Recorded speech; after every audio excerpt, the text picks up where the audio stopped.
Good morning, CCPS. Today is July 15th, 2021. Last night we had a board meeting that was very well attended. There was an awful lot of public comment surrounding a couple primary issues that I'll speak to in a moment. But later in the meeting, really after many in the audience had left, I made public comment, and I would like to put this information out there through our different communication channels, just so the community has an opportunity to hear the kinds of things I had to say on the issues again that were discussed last night. Typically, when I do these videos, I simply speak to you extemporaneously. I have some bullet points that I want to touch on, but what I'll be doing this morning is reading the comments, and it should take maybe 3 or 4 minutes. So, the two issues I'd like to speak to specifically are critical race theory, and then second, our support of transgender students. So, Cecil County Public Schools is required to follow the Maryland College and Career Readiness Standards as the anchor source for all of our curriculum. For instance, a fourth grade literacy standard will call for a student to describe in depth a character from a story, drawing on specific details in a text. That's a standard. The resources a school system uses to teach that standard, the lesson plan, the quiz, the test, that's the curriculum. This is the piece that's developed by each of Maryland's local school systems in all 24 counties. If any community member or stakeholder were to examine our local curriculum, you would find no evidence of our school system devaluing one child for the benefit of another based on any belief or physical characteristic. In November of 2019, the Maryland State Board of Education passed the Educational Equity Regulation, which requires CCPS to establish systems and supports for schools, students, teachers, and other stakeholders that ensure educational equity and excellence. For instance, we examine performance discrepancies that might exist based on student disabilities, gender, race, or poverty status. If we are found to have significant disproportionalities, our funding could be either withheld or redirected. For instance, in 2018 and again in 2020, Cecil County was found to have an excessive number of biracial students who were placed outside the county for their educational services. Mathematically, we should have no more than 6 biracial students placed in these settings. However, in those 2 years, we had 7. Because of this, we are required to spend roughly $500,000, $500,000 differently than originally planned. There's a professional and a moral responsibility for school systems to monitor the performance of all of our students. Because of the national and social unrest, particularly during the summer of 2020, our staff believed that students needed a forum to have their voices heard as it relates to their experiences in our school system. One of the outgrowths of this concern is the creation of the Cecil Youth for Racial Equity Coalition, which occurs in an after-school forum that operates like a club in our high schools only, where a diverse group of students under the guidance of an adult have volunteered to discuss issues of race, diversity, self-identity, and so on. For instance, at Bohemia Manor High School, Ms. Beth Cronin, a math teacher and a former principal at Elkton Middle School, she meets monthly with a group of 8 to 10 students to talk about relevant social issues in the community and society overall. As is the case with any club, an adult supervisor or advisor is present to help support students throughout the process.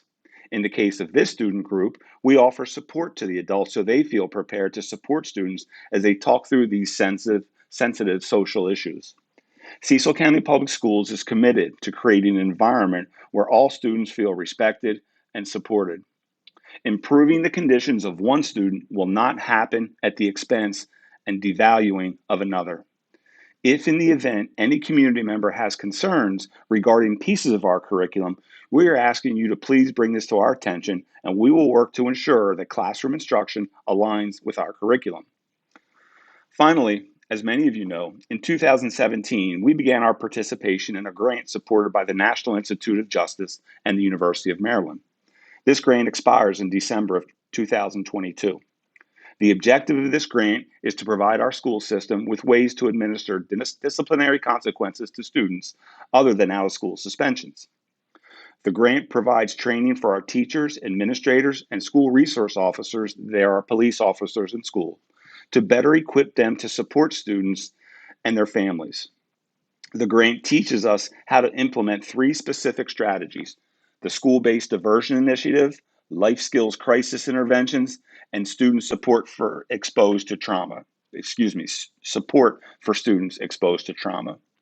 And then there's an adolescent mental health training for our school resource officers. All of this training for our staff is used to support any student who may be exposed to life trauma, and these resources are all available for public view. The grant itself is available for public view, and I've shared with several community members in the past several weeks. This grant has nothing to do with critical race theory, and in fact has nothing to do with race, other than the fact that we sometimes suspend more students who have disabilities, or students from poverty, or students of different racial makeups than other students. University of Maryland has measured how discipline has been administered by schools that have had the training versus schools that have not had the training to gauge whether or not this training is effective. I'd now like to switch and take a moment to speak about the issue of supporting transgender students. As many of you know, our community, county, society in general are seeing an increase in the number of students who are identifying as transgender. Oftentimes, providing necessary supports for our transgendered students runs contrary to traditional practice. Most recently, there are instances of transgender students requiring the use of restrooms and/or locker rooms of their identified gender. How schools handle this request is no longer a matter of school system preference. Specifically, the United States Fourth Circuit of Appeals Court ruled in August of 2020 that a transgender student has the legal right to use a school facility that aligns with their preferred gender. The case is Grimm versus Gloucester County, Virginia, and the court ruled in 2020. And in their ruling, I quote, "At the heart of this appeal is whether equal protection and Title IX can protect transgender students from school bathroom policies that prohibit them from affirming their gender. We join a growing consensus of courts in holding that the answer is resoundingly yes." This case was referred to the United States Supreme Court, where it was announced recently in the past couple of weeks that the United States Supreme Court will not hear the case. Effectively, the words of the Fourth Circuit stand and is binding for Cecil County as well as the entire state of Maryland. I understand that this ruling does not align with the belief of many in our society. However, ours is a nation of laws, and this ruling comes from the highest court in the land, where judges are nominated by the President of the United States and confirmed by the United States Senate. It is the law, and our school system is required to follow the law. That being said, we are committed to providing a safe and comfortable learning space for every child in the school system, and will work with students and families as individuals in order to see that our commitment is fulfilled. Thank you for your time, and have a great weekend.